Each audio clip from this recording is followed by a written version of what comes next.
Amazon, haven't they been great during the pandemic? You've been able to get all the stuff delivered to your door next day. Yeah, it's been great. It's been wonderful. I've criticised them. I think that they should pay a windfall tax because they have had the benefit of taxpayers' money that has been given to keep people in a job, in furlough schemes and all that. All the taxpayers' money has been given to keep people afloat, and Amazon have ended up with loads of that money, loads of it. They've had a captive audience, and their returns this year are absolutely off the scale, and they should pay a windfall tax. But it turns out that is the least of the problems with Amazon. And some things are coming out about the business practices in the United States. Mall operator Simon Property Group, male as well possibly, reportedly in talks with Amazon to use the empty spaces that were once occupied by basically anchor tenants such as Sears, JCPenney, to use them for fulfillment centres. According to Dow Jones, we could see also them being turned into big grocery stores as well. This is a fascinating story, Alex. Basically, this is the shift writ large. You're basically turning a bricks and mortar store into an online fulfillment centre. There's a number of implications of this, though. What does it do to local wages? Because Amazon has a huge effect on local wages. And does it just accelerate the process in terms of stores like this going out of business? It can also change the property valuations quite dramatically, I'd have thought as well. Well, 100%. I mean, I think that the story too is that we're still over-malled. Like, no matter how many malls have closed up, we're still over-malled, so we need to find something to do with them. Over-malled? It's a thing.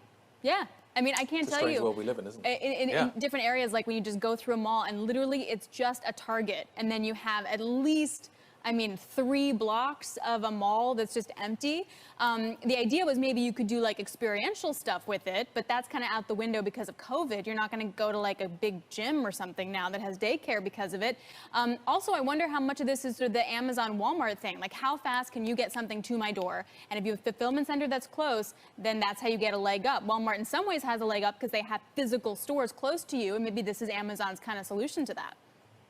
Take a drive around Cleveland, Ohio, and you'll notice 2 things in abundance: warehouses and sleepy retail spaces.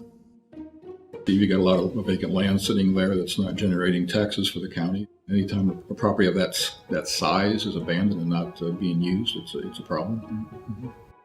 But today, the industrial sector is moving to claim that valuable land. The e-commerce giant Amazon is planning an expansion in the state of Ohio. 2 of their newest facilities will occupy land that previously featured shopping malls. One is at the former site of the Randall Park Mall. Another will rest on land previously occupied by the Euclid Square Mall. These acquisitions mark a shift in the real estate market. As brick-and-mortar retailers continue to close, Amazon is among those industrial players who are looking to snap up that real estate. So why is Amazon so keen to buy the malls that they help put out of business? Amazon's fulfillment centers are enormous. Their footprints can reach to hundreds of thousands or even millions of square feet. The suburban shopping malls built in the late 20th century similarly were quite large. For example, the Euclid Square Mall occupied about 650,000 square feet of land. The Amazon fulfillment center in Euclid is larger, spanning roughly 855,000 square feet. Fulfillment centers need that extra space. They store products for small businesses who want to sell their wares on the Amazon platform. According to the fulfillment supplier ShipBob, this gives smaller businesses greater delivery abilities without the headache of a massive operations expansion. Meanwhile, Amazon gets to offer more options for quick delivery to customers. Amazon is rapidly expanding fulfillment centers to get packages into your hands faster.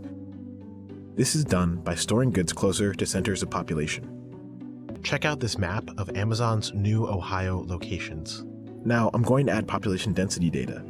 The darker the color, the more people live here. You can see it. The fulfillment centers are on the outskirts of notable metro areas. When the American suburbs were developed in the mid-20th century, malls were designed as centerpiece hubs of life.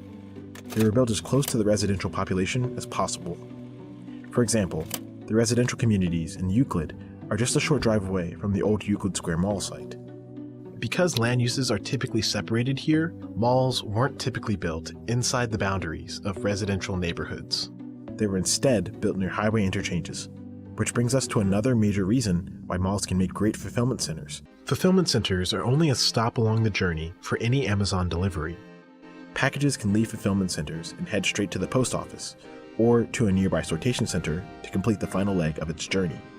According to CBRE Group, shortening the distance of this last mile will make for faster, cheaper delivery. So, proximity to major arterial roads and highway exits can make for efficient business. Amazon's acquisition of 2 malls in Northeast Ohio ties in with a bigger trend. Analysis from CBRE Group reveals 23 similar transfers from brick-and-mortar retail space to new industrial uses across the country. The CBRE analysis shows 7.9 million square feet of retail converting into 10.9 million square feet of industrial space. That new development reflects a major change in the way that we buy, sell, live, and work. Horrendous. That was the plan all along, I'm afraid. They had the same deal. The malls, the shopping malls in America, and I'm sure they've got a similar way of thinking over here, but it's very different in America. They're situated where they were because of access to parking, because of access to to motorways, freeways over there, and they put them out of business, made them unable to compete with them online, and then gone along and turned what was, say, 7,500 square foot of usable space. Because if you've got a mall, you can't use it all. You've got to have common areas with little fountains and little adornments and all the rest. They've just said there they were turning 7,500 usable square footage into 10.5 because they're getting rid of all the human factor. They're basically turning it into a factory. It's a scary times, isn't it? Scary times. But they've shut down the character of those towns, those areas. We've all seen these films where everything's boarded up and the town's dying. Yeah. Because they used to be a community around those shops. There used to be a butcher. So are we wrong then to use Amazon? Yeah. If you want, are you going to stop using it? Well, there's the problem. I'm just going to say now, I'm in a TV studio, and I know where some of this equipment's come from. Amazon. Yes, 1 or 2 bits and bobs have come from Amazon. The cameras has come from Amazon. This month, will you use Amazon? I don't know. I don't want to because I don't like the idea of it. I mean, we don't. It's different here though. Because but I still think Amazon are killing the high street here.